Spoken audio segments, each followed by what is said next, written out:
Scheherazade, sombre enfant de la nuit, tes pupilles de jade embrument mon esprit. Alors, Scheherazade, la femme coupée. une de mes Après une longue suite de nuits calmes et sans histoire, le calife Haroun al-Rachid s'ouvrit à Jafar de son intention de descendre se promener en ville afin d'entendre les nouvelles qui circulaient parmi les gens du peuple. Nous leur demanderons, dit-il, ce qu'ils pensent de l'autorité qu'exercent sur eux ceux qui les gouvernent. Puis, parmi ces derniers, nous destituerons ceux dont on se plaindra avec raison et nous garderons en place ceux dont on louera la conduite. Jafar approuva. La nuit venue, le calife, Masrour le domestique et Jafar descendirent tout droit en ville, parcourant rues marchandes et divers quartiers. Au bout d'une ruelle, ils virent un homme d'âge avancé qui se tenait à un bâton, portant sur la tête un filet de pêche et au bras un panier. Le vieillard récitait ces vers. Ta science, me disait-il, te fait nuit brillante parmi les hommes. Oui, une nuit illuminée par un beau clair de lune.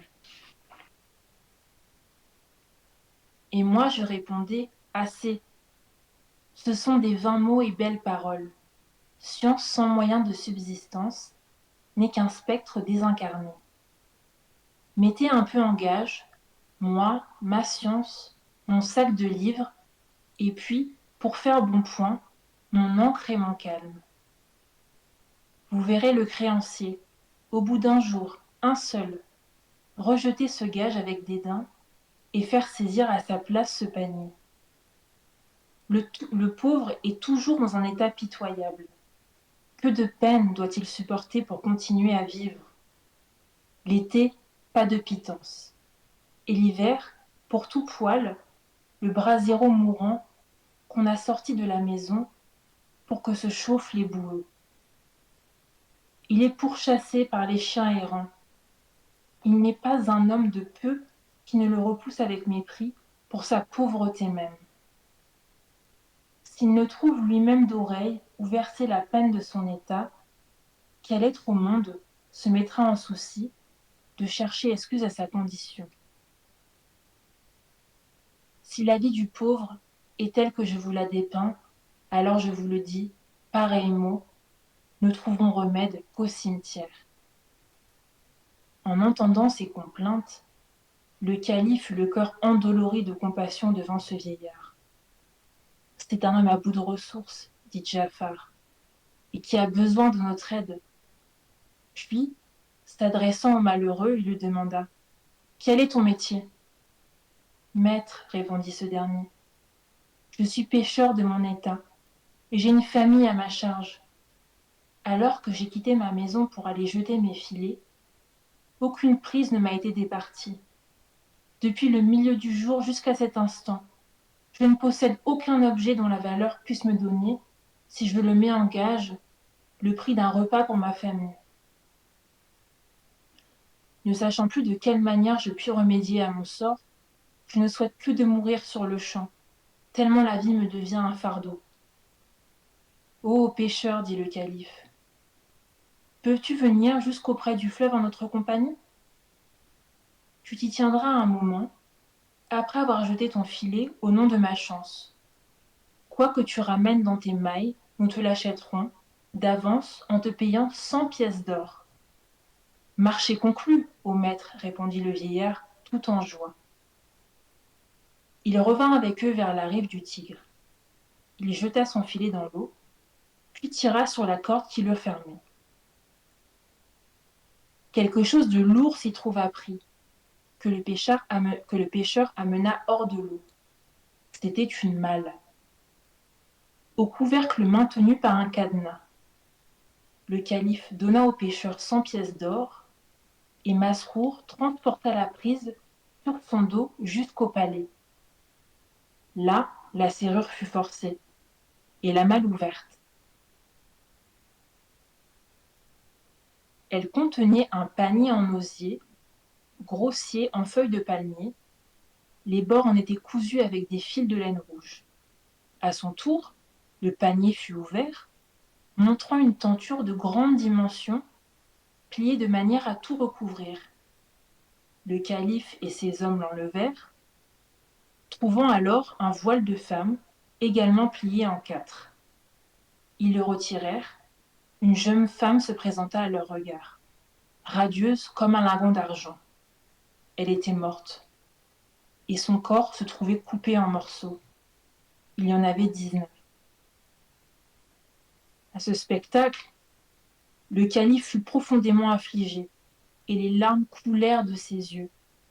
Puis, entrant dans une violente colère, il se tourna vers Ja'far et lui dit : « Chien de vizir, comment on assassine de cette manière des gens dans ma ville ? On jette leurs cadavres dans les fleuves, et je resterai ainsi responsable de crimes demeurés impunis jusqu'au jour de la résurrection ? Par Dieu, je jure de venger la mort de cette jeune femme et de punir le coupable en lui affligeant le plus terrible des châtiments. Trouve-moi l'assassin, sinon je te ferai pendre toi et 40 hommes choisis parmi ta parentèle. » Son courroux prit des proportions considérables, et il poussa un tel cri que Ja'far en fut épouvanté. Sur le champ, le vizir demanda la permission de sortir en disant : « Ô émir des croyants, donne-moi un délai de 3 jours afin de trouver le coupable. Je t'accorde les 3 jours. » Alors Ja'far descendit en ville, bouleversé, la mort dans l'âme. Il ne savait comment s'y prendre et se disait : « Par quel moyen puis-je découvrir celui qui a tué cette jeune femme, pour le prendre et l'amener devant le calife ? Si je me saisis de n'importe quel malfaiteur enfermé dans la prison publique, en le chargeant de ce crime, je serai en ma conscience responsable de son sort. Je ne sais vraiment quel parti prendre. Il y a de puissance et de force qu'en Dieu, le Très-Haut, le Très-Grand. » Il resta assis devant sa maison le premier jour, le second et le troisième jusqu'à midi. À ce moment, le calife l'envoya chercher par un des chambellans. Ja'far se présentant au palais. « Où est l'assassin de la jeune femme ? demanda le calife. « Ô émir des croyants, répondit le vizir, je suis venu vers toi avec la certitude que j'allais mourir. » Le calife, en proie à la colère, poussa un cri menaçant et donna l'ordre de pendre Ja'far sous les fenêtres mêmes du palais. Il fit envoyer dans les faubourgs de Bagdad un héraut qui convoqua le peuple en proclamant cet avis. Qui veut se réjouir du spectacle de la pendaison du vizir Ja'far, avec celle de 40 Barmakides, choisis parmi ses cousins, celui-là n'a qu'à venir auprès du palais afin d'en profiter. Le gouverneur de la ville arriva sur les lieux avec quelques-uns des chambellans. On amena les Barmakides, que précédait leur chef Ja'far, on les rangea en file devant la potence, et l'on attendit de voir à une fenêtre des appartements du calife le linge qui devait donner le signal de l'exécution. Les gens qui s'étaient rassemblés autour du condamné pleuraient déjà sur leur sort. Les choses en étaient là, lorsque soudain arriva un jeune homme. Vêtu proprement, il avait le visage blanc, des yeux noirs, un front brillant, des joues roses qu'ornait un duvet nouveau et un grain de beauté semblable à une pastille d'ambre. Il avait fendu la foule des badauds, se frayant difficilement un chemin, jusqu'au moment où il parvint en face de Ja'far. Alors il s'avança, baisa la main du vizir et dit : « Me voici, qui ne suis là que pour te délivrer de cette situation infamante. Ô toi, prince des vizirs et pilier des pauvres, puissant entre les puissants émirs, prends la peine d'ordonner que l'on me pende pour venger la femme assassinée. Prends de moi le prix de son sang, car c'est moi qui l'ai tué. » En entendant ces mots, en comprenant ces paroles, Jafar se réjouissait d'échapper ainsi à la mort, mais se désolait d'avoir à exercer une vengeance sur ce jeune homme.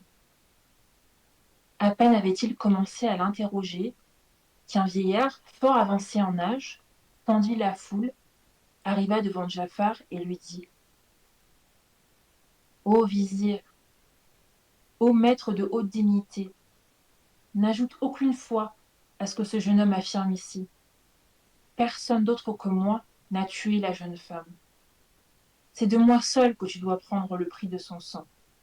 Si tu refuses, tu trouveras en moi ton accusateur devant le tribunal du Dieu Très-Haut. » « Ô vizir, reprit le jeune homme, personne d'autre que moi n'a tué cette femme. »« Mon fils, dit le vieillard, en s'adressant au jeune homme, j'ai atteint un âge avancé et je me suis rassasié des joies de l'existence. Tu es encore jeune et je désire te racheter de ma vie. » Puis se tournant vers le vizir, il ajouta: « J'affirme de nouveau que personne d'autre que moi n'a tué la jeune femme. À toi de me faire pendre, car je n'ai pas le droit de survivre à sa mort. » Profondément perplexe, devant cet échange de paroles, Jafar résolut d'amener le jeune homme et le vieillard devant le calife. Il entra dans la salle d'audience, baisa la terre 7 fois devant son souverain, et parla ainsi: « Ô émir des croyants, nous te présentons l'assassin de la jeune femme. C'est ou bien ce jeune homme, ou bien ce vieillard. L'un affirme être son meurtrier, et l'autre aussi. Ils sont ici tous deux devant toi. » Le calife considéra tour à tour le jeune homme et le vieillard, puis leur demanda: « Quel est celui d'entre vous deux qui a tué la jeune femme et l'a jetée dans l'eau du fleuve? » « C'est moi qui l'ai tuée, dit le jeune homme. »« Personne d'autre que moi ne l'a tuée, dit le vieillard. »« Personne d'autre que moi ne l'a assassinée, reprit le jeune homme. »« Descends du palais et fais prendre les deux, ordonna le calife à Jafar. »« Mais oh, émir des croyants, fit remarquer le vizir, si l'un des deux seulement a tué, il y a quelque injustice à faire mourir le second. » « Par le prix de celui qui a dressé le ciel au-dessus de la terre, c'est moi qui l'ai tué, s'écria le jeune homme. J'ai placé le cadavre dans un panier en feuilles de palmier, après l'avoir recouvert d'un voile de femme, puis d'une tenture.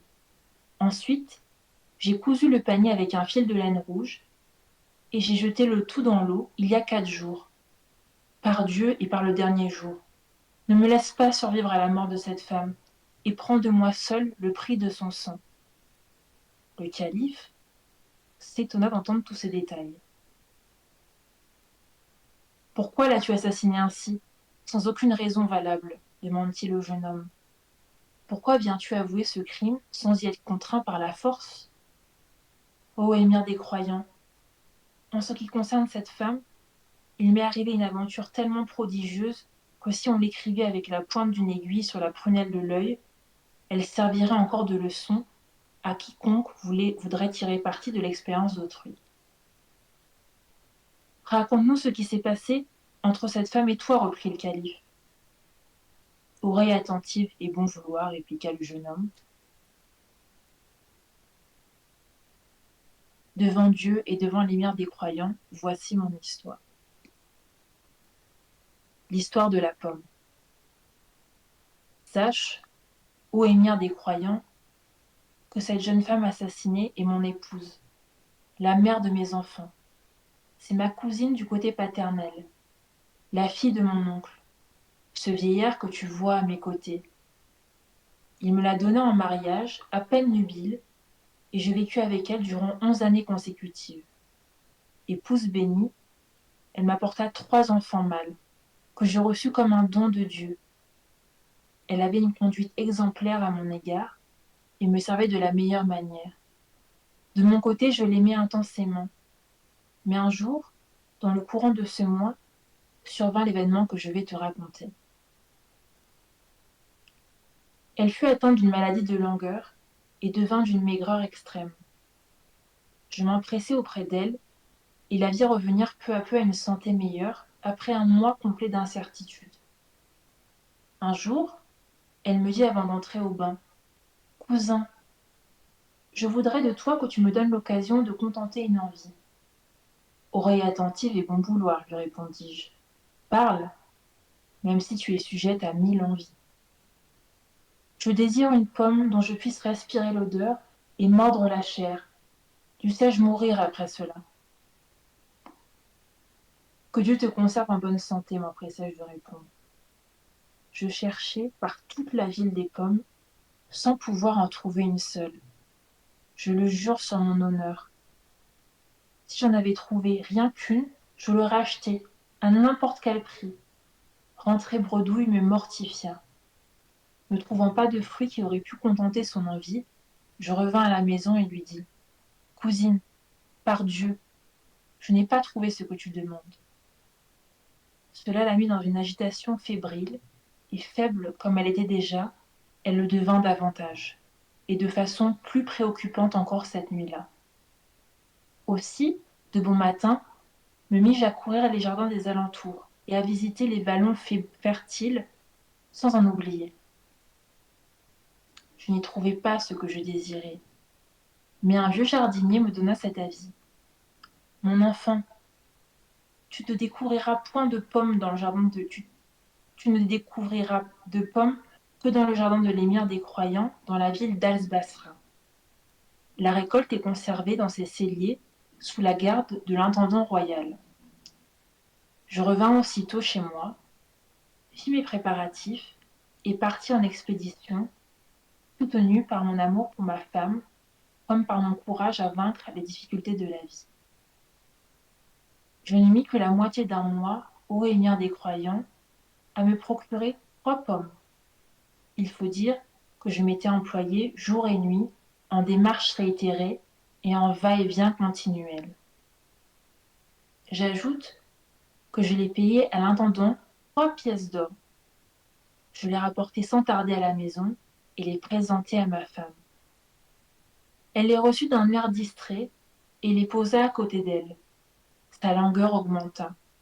Je m'inquiétais beaucoup à son sujet, ne sachant trop comment remédier à cette faiblesse.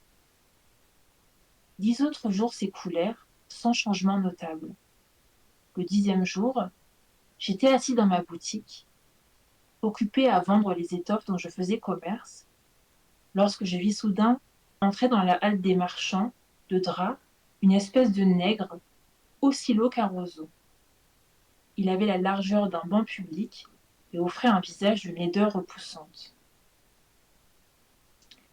Il tenait dans sa main une des 3 pommes pour lesquelles j'avais battu buisson et forêt pendant toute la moitié d'un bon mois. Je le hélais. Ô bon nègre, mon ami, cette pomme, d'où la tiens-tu? Je l'ai reçue de ma belle, répond-il. Je suis allé la visiter aujourd'hui et je l'ai trouvée atteinte d'une maladie de langueur. J'ai vu 3 pommes auprès d'elle.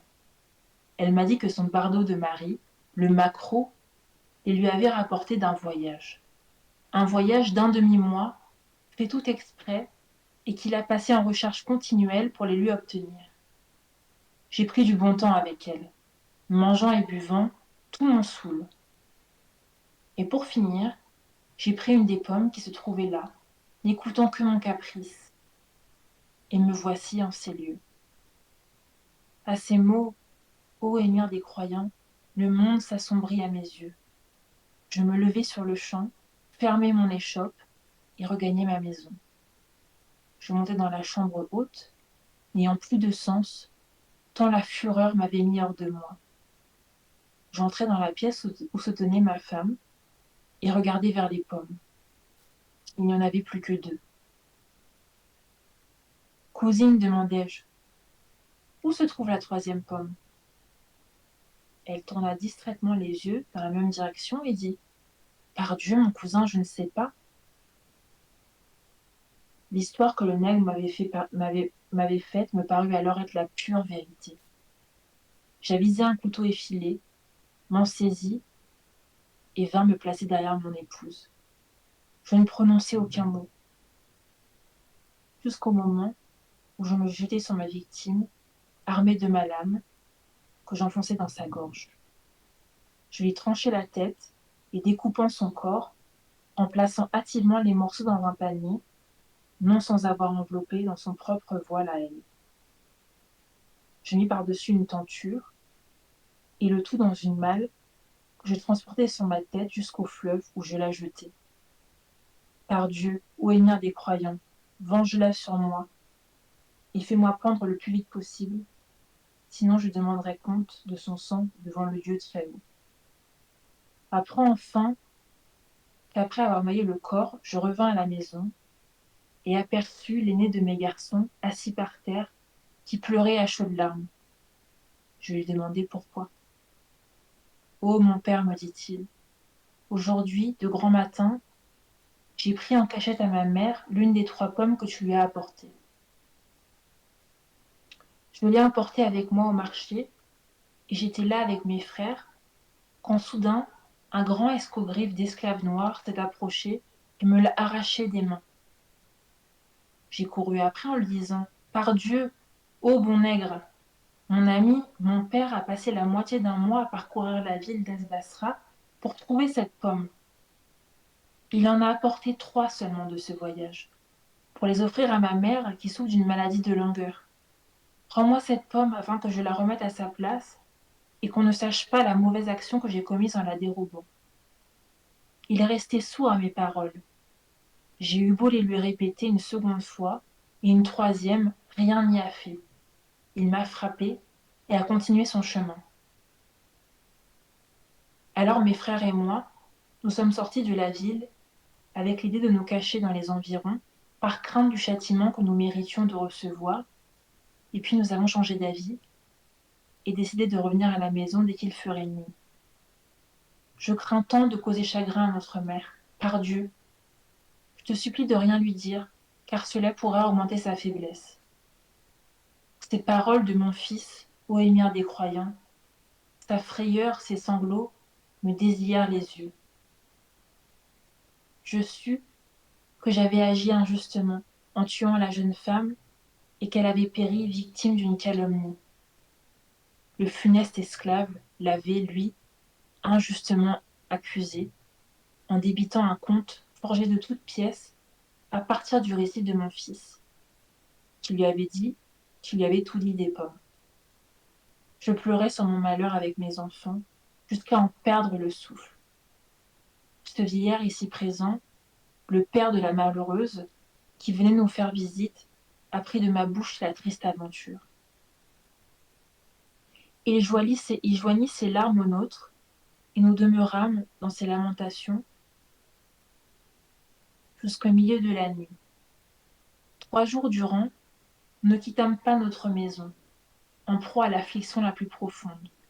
Lui, pour avoir perdu sa fille, et moi, pour avoir causé la mort d'une épouse innocente. Tout cela pour avoir ajouté froid aux fantaisies d'un esclave calomniateur. Voilà ce que j'avais à dire sur moi et sur cette femme assassinée. Ô émir des croyants, sur la mémoire de ton père, sur celle de tes ancêtres, je te supplie de me faire mourir. Après la disparition de ma femme, je ne puis trouver aucun plaisir à vivre. Prends de moi le prix de son sang, parce que c'est moi qui l'ai mal jugé, en ne regardant pas plus loin que les propos diffamatoires et faux. Le récit du jeune homme avait plongé le calife dans un état d'étonnement extrême. Par Dieu, s'écria-t-il, le premier homme que j'enverrai à la potence sera cet esclave de malheur. Je ferai le nécessaire pour venger cette femme et contenter le roi de miséricorde. Puis, se tournant vers Jafar, il ajouta: Descends en ville et trouve-moi cet esclave, sinon je te ferai couper la tête. Le vizir sortit du palais, en pleurant et en regagnant la ville.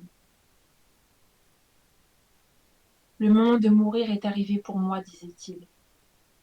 La même cruche ne saura indéfiniment recevoir des coups sans se casser. Pour sûr, je ne peux compter cette fois sur le secours d'aucune ruse.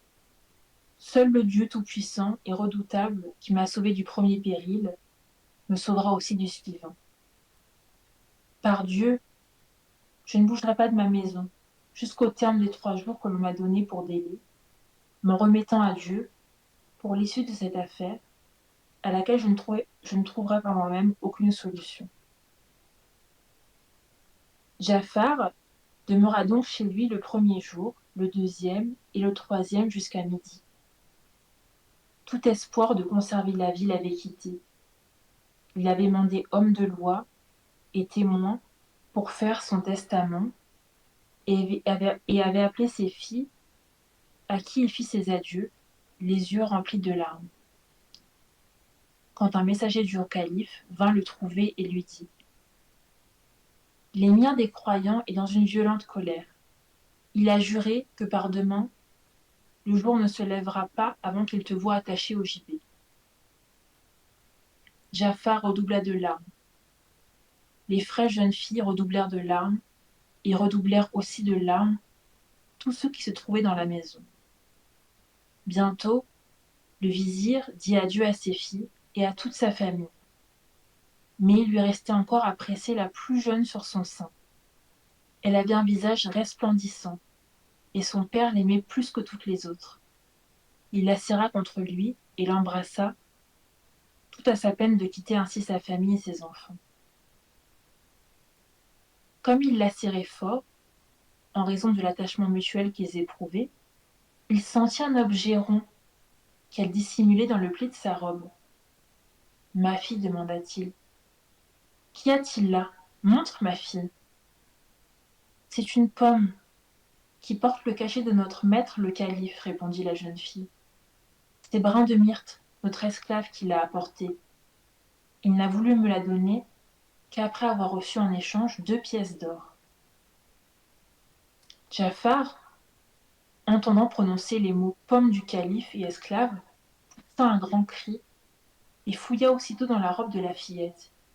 Il en sortit la pomme et la reconnut. Ô toi, qui accordes promptement la délivrance à tes serviteurs, c'est avec raison que nous t'invoquons, clama-t-il. Il fit venir l'esclave noir, et lorsque ce dernier parut devant lui: Malheur à toi, Brin de Myrte, s'écria-t-il. Révèle-moi d'où vient cette pomme. Par Dieu, répondit le noir, si le mensonge peut quelquefois procurer le salut, à plus forte raison, la sincérité le fera-t-elle. Cette pomme, ce n'est point le fruit d'un larcin commis dans ton palais, dans celui d'un grand personnage, ou dans le jardin de l'émir des croyants. Il y a 4 jours de cela, je marchais dans une rue de la ville, lorsque j'aperçus des enfants qui jouaient. Cette pomme tomba de la main du plus jeune d'entre eux. Je le frappai, il la lui prit. Il pleura en disant: Ami, sache que cette pomme appartient à ma mère, qui est malade. Elle n'a eu envie d'en avoir de semblables, les a demandées à mon père qui est parti en voyage et en a rapporté 3. J'ai pris l'une de ces pommes en cachette, rends-la-moi. Je n'en fis rien, mais la portai ici, et la vendis à ma petite maîtresse pour 2 pièces d'or. Voilà toute l'histoire de cette pomme. À ces mots, Jafar fut stupéfait de constater que cette malheureuse affaire n'avait en réalité pour origine que la malhonnêteté de l'un de ses esclaves. Il se leva tout content, prit le nègre par la main et l'emmena et l'entraîna devant l'émir des croyants, auquel il raconta l'histoire par le menu. Le calife fut au comble de l'ébahissement et rit jusqu'à en tomber à la renverse. Ainsi donc, la cause de ce malheur est ton propre esclave. Je l'avoue, ô émir des croyants. Le calife donna alors au jeune homme une de ses concubines à la cour, lui assigna une rente pour vivre convenablement et l'admit parmi ses familiers. Mais il continuait à s'émerveiller de cette suite de coïncidences. Il n'y a pas lieu, dit Jafar, le vizir à l'émir des croyants. Le hasard fait des choses plus merveilleuses encore. Lesquelles? Si tu me racontes une histoire plus étonnante que celle-ci, je pardonnerai à ton esclave. Sinon, j'ordonnerai qu'il soit tué. Mon histoire, la voici. Tu en jugeras toi-même, ô émir des croyants. Voilà.